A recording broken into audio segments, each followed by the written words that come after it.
Killer whale, जिन्हें हम orca कहते हैं, ये सिर्फ इंटेलिजेंट ही नहीं होती, ये समंदर की सबसे खतरनाक शिकारी भी होती है।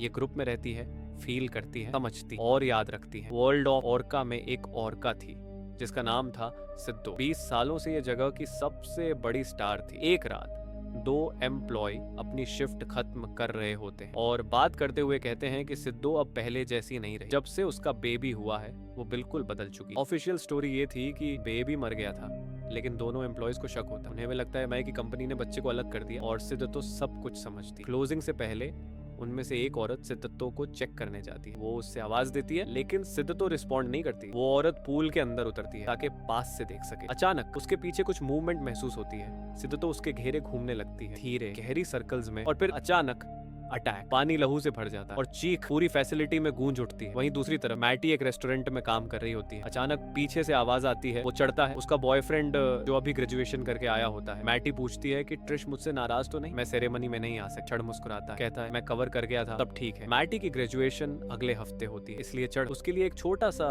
गिफ्ट लाया होता है, एक नेकलेस जिसमें सेलो चार्म लगा होता है। क्योंकि मैटी सेलो बजाती है, चढ़ उसके गले में पहना देता है। दोनों करीब आते हैं, किस करने वाले होते हैं। तभी एक रॉबर रेस्टोरेंट में घुस आता है, गुण सीधी उनकी तरफ। वो उन्हें फोन गिराने को कहते हैं। चढ़ को धक्का देता है और मैटी से रजिस्टर खोलने को कहते हैं। मैटी पैसे दे देती है। रॉबर नेकलेस देखकर कहता है ये भी दे। मैटी घबरा कर नेकलेस उतारने लगती है। इसी पल का फायदा उठाकर चढ़ लुटेरा पर कूदता है, बंदूक पकड़ने की कोशिश, लेकिन लुटेरा ज्यादा ताकतवर होता है। वो चढ़ को बंदूक से पीटना शुरू कर देता है। मैटी भी स्ट्रगल में आ जाती है। तीनों बंदूक पकड़ के खींच रहे होते हैं। अचानक बंदूक की गोली बुलेट मैटी के सिर के पास से निकलती है। उसके कानों में सिर्फ एक तेज सी बजने वाली आवाज रह जाती है। आवाज बंद, दुनिया खामोश। फाइट जारी रहती है। आखिर चढ़ गन कंट्रोल कर लेता है और लुटेरे को गोली मारता है। लुटेरा गिरता, लेकिन पैसे उठाकर भाग जाता है। ट्रक में बैठकर बच निकलता है। चढ़ बाहर भागता है।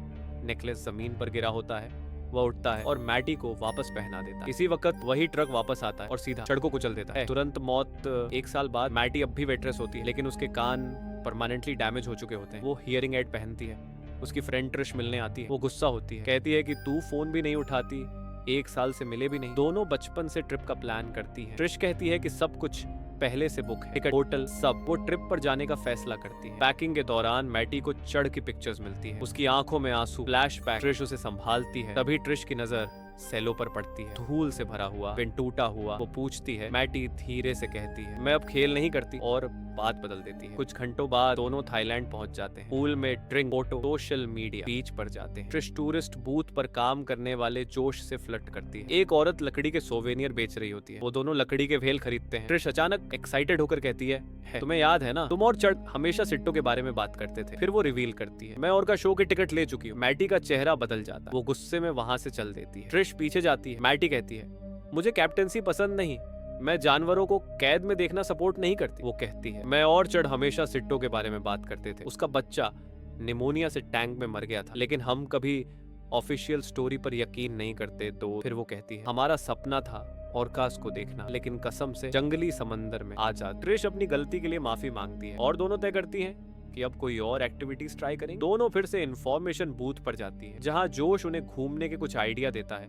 वहीं मैटी की नजर वर्ल्ड ऑफ ऑर्का के ब्रोशर पर पड़ती है। जोश तुरंत कहता है मुझे वो जगह बिल्कुल पसंद नहीं, जानवर कैद में रहने के लिए नहीं बने। वो बताता है कि उसका यकीन है कि ऑर्का का बच्चा छीन लिया गया था और इसी वजह से किनारों के चेहरे पर वो गहरा निशान है। जोश गुस्से में ब्रोशर को फाड़ देता है। फिर उन दोनों को शाम की पार्टी का इनविटेशन देता है। शाम होते ही पार्टी में लाउड म्यूजिक, डांसिंग, ड्रिंक, तीनों घंटों तक नाचते रहते हैं, हंसते रहते हैं और धीरे धीरे नशे में डूब जाते हैं। अचानक जोश उन्हें एक सीक्रेट दिखाता है, वर्ल्ड ऑफ ऑर्का की फेंस का टूटा हुआ प्लैंक, मतलब अंदर घुसना मुमकिन है। मैटी हिचकिचाती है, लेकिन ट्रिश कहती है हम उन्हें 1 पैसा भी नहीं दे रहे, तो गलत क्या है। आखिर तीनों चुपके से पार्क के अंदर घुस जाते हैं, गार्ड से बचकर, अंधेरा छिपते हुए पूल के एंट्रेंस तक पहुंच जाते हैं। मैटी अकेली अंदर जाती है, जबकि ट्रिश और जोश पीछे ही रह जाते हैं और अपनी दुनिया में खो जाते हैं। मैटी पूल के पास पहुंचती है, तभी उसकी हियरिंग एड में अजीब सी आवाज आती है, तेज, डिस्टर्बिंग, और फिर अचानक खामोशी। उसके सामने सीढ़ियां उठकर आती। मैटी डर के बजाय हाथ उठाती है और धीरे से कहती है हम इंसानों ने जो किया उसके लिए मुझे अफसोस है। उसी वक्त ऊपर सरफेस पर एक चौकीदार कचरा साफ कर रहा होता है। जैसे ही पानी में छपाक होती है, सीधे सीधे गायब हो जाती है। मैटी समझती है शायद आवाज उसके दोस्तों ने की हो। वो पलट कर देखती है, लेकिन दोनों अब भी एंट्रेंस के पास बिजी होते हैं। मैटी दोबारा पूल की तरफ देखती है और फिर उसकी चीख निकल जाती है। पानी में चौकीदार की लाश तैर रही होती है। मैटी भागती है। उसी वक्त सिक्योरिटी गार्ड भी लाश देख लेता है और पूरी जगह सर्च करना शुरू कर देता है। वो तीनों को देख लेता है और चीज शुरू। मैटी का बैग फेंस में अटक जाता है। वो जोर लगाकर खींचती, बैग निकल आता है और तीनों जैसे तैसे भागकर बच जाते। गार्ड तुरंत अपने बॉस को फोन करता है, कहता है सेडतो के टैंक में फिर एक लाश मिली है। बॉस सिर्फ एक बात कहता है, उसे खत्म कर दो। अगली सुबह मैटी बीच पर आंख खुलती है। जोश और ट्रिश उसे सरप्राइज देते हैं। Jet ski ride. तीनों तेज रफ्तार से समंदर को चीर कर आगे बढ़ते हैं। आखिर वो एक वीरन आइलैंड पर पहुंचते हैं। मैटी व्यू देखकर हैरान रह जाती है। वो पूछती है, यहाँ कोई क्यों नहीं आता? जोश बताता है, सालों पहले कुछ हुआ था और अब लोकल्स इस जगह को मनहूस समझते हैं। जोश नोटिस करता है त्रिश हर वक्त फोन में लगी हुई है। मैटी समझाती है कि इन्फ्लुएंसर क्या होता है। जोश हंस कर त्रिश का फोन लेकर जेट स्की में रख देता है। मैटी का फोन भी होता है, लेकिन त्रिश उसे चुपके से जोश से छुपा लेती है। मैटी फ्लोटिंग पर लेटकर रिलैक्स करती है, जबकि त्रिश और जोश जेट स्की चला रहे होते हैं। त्रिश फोटो लेने की कोशिश करती है, लेकिन जोश का सर पकड़कर उसकी आंखें ढक देती। तभी जेट स्की किसी चीज से टकरा जाती है। तीनों पानी में गिर जाते हैं। मैटी का फोन तैरता हुआ दूर चला जाता है। त्रिश फ्लोटी की तरफ तैरती। जोश कंफ्यूज होकर जेट स्की की तरफ जाता। तभी एक ओरका की पूंछ जोर से जेट स्की पर लगती है। जेट स्की डूबने लगती है। जोश दोबारा पानी में गिरता है। लड़कियां चीख कर कहती हैं, फ्लोटी पर आ जाओ, लेकिन ओरका जोश को नीचे खींच लेती है। जोश कुछ देर स्ट्रगल करता है, फिर सतह पर आता है। त्रिश का हाथ पकड़ता है और फिर ओरका उसे दोबारा नीचे ले जाती है। पानी में लाल रंग फैलाने लगता है। मैटी और त्रिश समझ जाती है जोश मर चुका। डर और घबराहट में दोनों हाथों से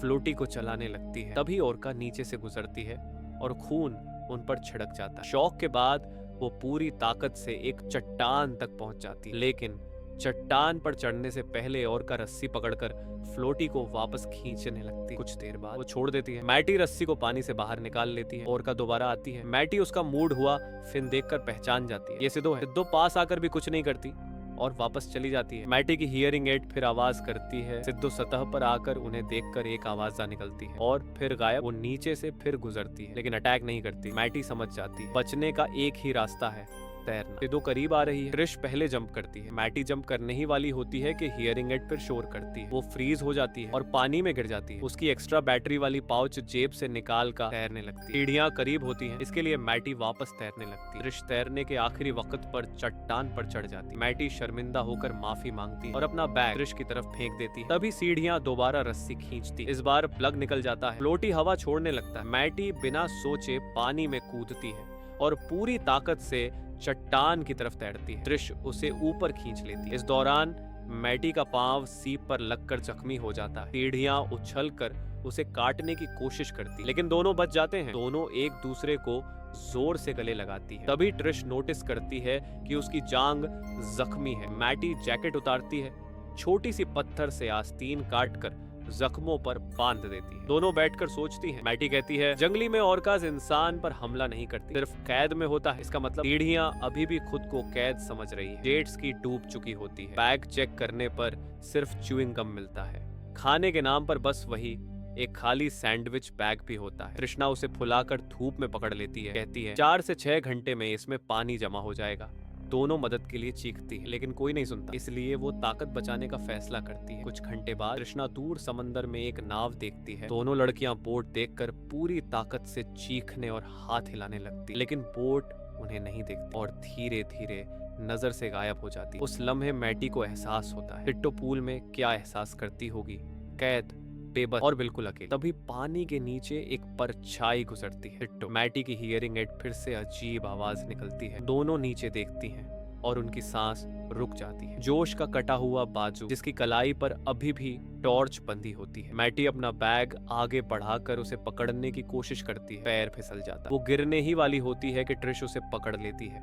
फिर ट्रिश मैटी की पैर मजबूती से पकड़ती। मैटी झुककर आखिरकार टॉर्च बाजू से निकाल लेती। रात भर वो लाइट को सिग्नल की तरह चमकती रहती है, लेकिन कोई जवाब नहीं आता। सुबह होती है। उनकी स्किन धूप से लाल जल चुकी होती है। सैंडविच बैग में थोड़ा सा पानी जमा हो चुका होता है। वो सिर्फ कुछ बूंदें आपस में बांट लेती। कुछ देर खामोशी के बाद ट्रिश धीरे से पूछती है, तू सेलो क्यों छोड़ दिया था? मैटी कुछ पल चुप रहती है, फिर कहती है, चढ़ के मारने के बाद मैं दोबारा बजा ही नहीं पाई। तृष्णा उसका हाथ पकड़ लेती है, कहती है, अभी देर नहीं हुई, वापस पढ़ सकती है और मैं हमेशा तेरे साथ रहूंगी। दोनों एक दूसरे का हाथ जोर से पकड़ लेती। भूख अब बर्दाश्त से बाहर होती है। वो तय करती है ओनेस्टर खाने का। तृष्णा फिर से मैटी के पैर पकड़ लेती है। मैटी पानी में घुसकर ओनेस्टर को खींचती है, लेकिन वो हिलता तक नहीं। तभी सीढ़ियों के पास से गुजरती है। मैटी इतना डर जाती है कि पानी में गिर जाती है। इसी डर में वो सीप जोर से खींच लेती है और वो निकल आता है। तृष्णा की मदद से वो वापस चट्टान पर आ जाता है। बिल्कुल आखिरी सेकंड में सीढ़ियों से बचकर तृष्णा पत्थर से सीप तोड़ने की कोशिश करती है, लेकिन नाकाम। तब मैटी अपने बैग से चाँद का अंतिम संस्कार का पत्थर का डिब्बा निकालती है। उसका ढक्कन तृष्णा को देती है। आखिरकार सीप खुल जाता है। दोनों आधा आधा खा लेती है। टेस्ट बहुत बढ़िया होता है, लेकिन जिंदा रहने के लिए खुलना पड़ता है। मैटी चढ़ के पत्थर को हाथों में पकड़कर देखती रहती है, आंखें भर आती। वो धीरे से कहती है, अब जाने का वक्त आ गया है, एक आखिरी किक, और वो पत्थर को पानी में फेंक देती है। फिर रोटी हुई कहती है, मेरी वजह से हम यहाँ फंसे, मेरा इरादा सिर्फ मदद का था। मैटी कहती है, ये तेरी गलती नहीं है, लेकिन त्रिश सर हिलाकर कहती है, मैं अच्छी दोस्त नहीं हूँ। और फिर सच बता देती है, 1 साल पहले वो कर्ज में डूबी हुई थी। पैसे के लिए उसने और एक कोवर्कर ने प्लान बनाया। वही कोवर्कर लुटेरा था। चाद ने त्रिश को बताया था कि मैटी घर पर सेलो प्रैक्टिस कर रही है, इसलिए मैटी रेस्टोरेंट में होनी ही नहीं चाहिए थी। गन का प्लान में होना भी तय नहीं था। लुटेरे ने डील तोड़ दी। इसी गिल्ट की वजह से त्रिश 1 साल तक मैटी से मिल नहीं पाई। वो माफी मांगती है, लेकिन मैटी भर्रक उठती है, तू मुझे हाथ भी मत लगा, तू जो गिल्ट महसूस कर रही है वो तुझे मिलना ही चाहिए। त्रिश बार बार सॉरी कहती रहती है। मैटी अपनी हियरिंग एड उतार देती है ताकि कुछ भी सुन ना सके। मैटी सो जाती है, सपने में चढ़ की मौत। फिर खुद को पानी के नीचे सेलो बजाते हुए देखती है। आंख खुलती है। त्रिश उससे बात करना चाहती है, लेकिन मैटी अभी भी चुप रहती है। त्रिश फैसला करती है, मैं सब ठीक करूं। प्लान ये होता है, त्रिश दूर वाली रेत की तरफ तैरे और मैटी करीबी रॉक की तरफ। शायद यद से तो कंफ्यूज हो जाए और हमला न करे। त्रिश धीरे से पानी में उतरती, हर मूवमेंट सोच समझकर, बिल्कुल आवाज के बगैर, और धीरे धीरे तैरना शुरू करती। लेकिन मैटी त्रिश के प्लान पर अमल नहीं करती, क्योंकि बिना हियरिंग एड के वो कुछ सुन ही नहीं पाती। जब उसका एहसास होता है कि त्रिश पानी में उतर चुकी है, वो घबराकर हियरिंग एड वापस पहनती है और चीख कर कहती है, त्रिश वापस आ जाओ। लेकिन त्रिश रुकती नहीं। मैटी की आवाज समंदर में गूंज जाती है और इसी शोर से सिट्टो अट्रैक्ट हो जाती है। त्रिश जान बचाने के लिए पूरी ताकत से तैरने लगती है। सिट्टो सीधा त्रिश के पीछे लग जाती है। मैटी बेचैन होकर खुद भी पानी में कूद जाती है। उसका स्प्लैश सिट्टो का ध्यान बदल देता है। अब वो मैटी के पीछे आती। मैटी जितनी तेज हो सकती है दूसरी चट्टान की तरफ तैरती। बिल्कुल आखिरी पल वो ऊपर चढ़ जाती। सिट्टो का मुंह उसके बिल्कुल पास से गुजरता। ये डिस्ट्रैक्शन काम कर जाता है। त्रिश सेफली रेत पर पहुंच जाती है। उसी वक्त ऊपर से एक प्लेन गुजरता है। दोनों लड़कियां जान लगाकर चीखती हैं। त्रिश रेत पर SOS लिखने लगती है, लेकिन प्लेन बिना देखे आगे निकल जाता। त्रिश गुस्से और मायूसी में चीखती रहती है और पीछे हटते हुए ये नहीं देखती कि वो पानी के बहुत करीब आ चुकी है। अचानक सीढ़ियों से पानी उछलता है और त्रिश के पैर जोर से पकड़ लेती है। उस समंदर के अंदर घसीट लेती है। मैटी समझ जाती है कि वो अपनी दोस्त खो चुकी है, लेकिन कुछ पल बाद तृष्णा रेत पर रेंगती हुई वापस आती है। उसका एक पैर गायब होता है। खून SOS के लेटर्स को भर देता है और तृष्णा वहीं रेत पर जान छोड़ देती है। मैटी टूट जाती, रात हो जाती। मैटी फिर से टॉर्च जलाती है, लेकिन बैटरी खत्म हो जाती। थोड़ी देर बाद उसकी हियरिंग एड भी बंद हो जाती है। अंधेरा, खामोशी और डर, सब कुछ और ज्यादा भयानक लगने लगता है। तभी बारिश शुरू हो जाती है। मैटी हंसने लगती है। वो मुंह खोलकर बारिश का पानी पीती है। अचानक सीढ़ियों से पानी सिर बाहर निकलती है।